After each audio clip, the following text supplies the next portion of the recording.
Hola a todas y a todos, mi nombre es Fabio, soy egresado de la carrera Artes y lo que les propongo en este video es que charlemos un poco sobre cómo estudiamos en la carrera.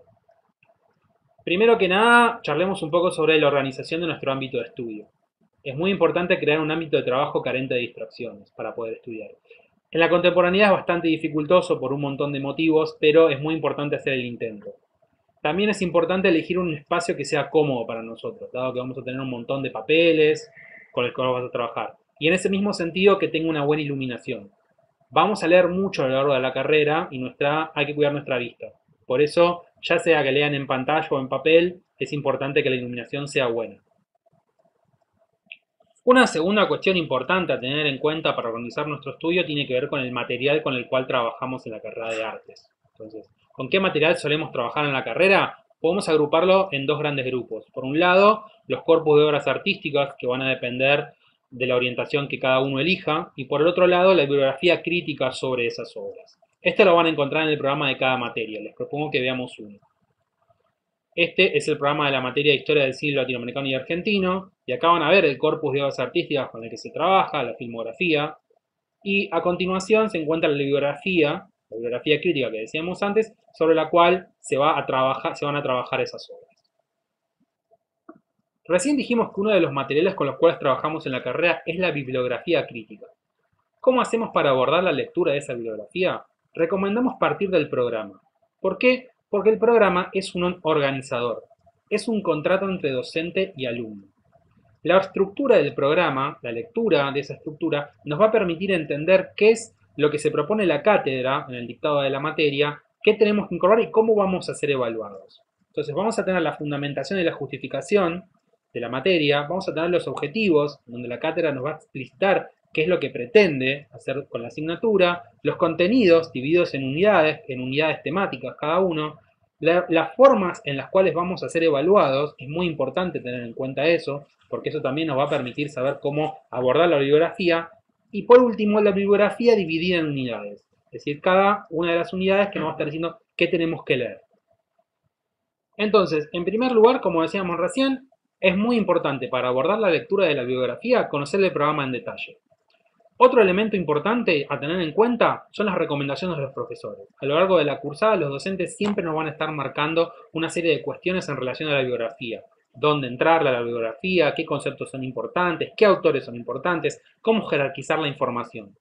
Y también es muy importante estar al tanto de los posibles cambios que los docentes realizan a lo largo de todo el cuatrimestre o el año si la materia es anual. Siempre aparece algún texto nuevo, siempre alguno se quita. Hay que estar muy atentos a las recomendaciones de los docentes y a los cambios que se introducen en la cursada.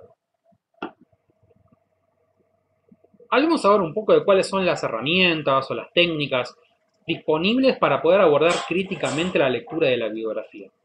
En general, lo que hacemos todos es un resumen. Pero ¿cómo podemos llegar a ese resumen? En primer lugar, hay que intervenir los textos. Dejemos en claro que no hay una sola forma de intervenir el texto y que cada uno a lo largo de sus años en la universidad va a ir encontrando el método que más cómodo le resulte, ya sea subrayar, marcar el texto, circularlo con palabras claves, escribir en los márgenes, todos son igual de válidos. Pero ¿qué tenemos que tener en cuenta? ¿Cuáles son las pautas a seguir para poder hacer ese subrayado? En primer lugar, hay que hacer una lectura general del texto y después una más detenida. Nunca una lectura de entrada para hacer el resumen.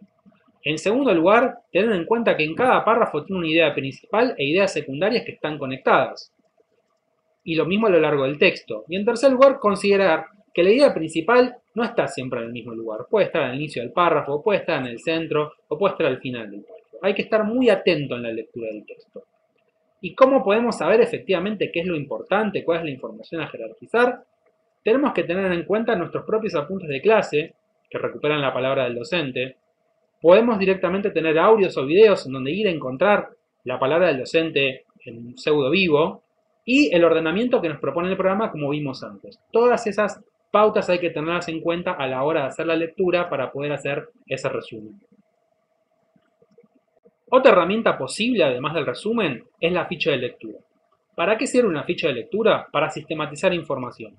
Esta metodología también es muy útil para nosotros los estudiantes de artes a la hora de sistematizar información de las obras que analizamos, ya sea de una pintura, de un concierto o de una obra de teatro. ¿Qué tiene que tener la ficha? En primer lugar, los datos de referencia de la obra. el autor, el año de publicación, el nombre del texto. En segundo lugar, los conceptos nodales del texto, las ideas principales, aquello que extrajimos del texto y que nos resultó más importante, la información que decidimos jerarquizar. En tercer lugar, podemos poner citas textuales relevantes del texto, la palabra directa del autor. Y en cuarto lugar, pero no menos importante, nuestras propias impresiones, aquello que nos despertó el texto. Otro posible método de estudio tiene que ver con el armado de mapa conceptual. ¿Para qué sirve un mapa conceptual? También para jerarquizar información. ¿Qué tiene que tener un mapa conceptual? Tres elementos. Conceptos, el concepto nodal del texto, las palabras enlace, que son palabras que nos permiten unir conceptos, y la proposición. La proposición es el resultado de la unión entre dos conceptos y una palabra enlace. ¿Por qué recomendamos el mapa conceptual? En principio porque es muy útil para jerarquizar la información y en segundo lugar porque es una buena forma de acostumbrarse a elaborar métodos que después son aplicables en el aula. Cualquiera de ustedes que se quiera dedicar a la docencia a nivel secundario van a ser muy útiles los mapas conceptuales. Veamos un breve ejemplo de un mapa conceptual que explica qué es un mapa conceptual. Partimos de un concepto, que es mapa conceptual, es el enlace, estrategia de aprendizaje. El otro concepto. Y la proposición, mapa conceptual, es una estrategia de aprendizaje. Bueno, estos son los métodos que les proponemos, esperamos que les sean útiles. Suerte.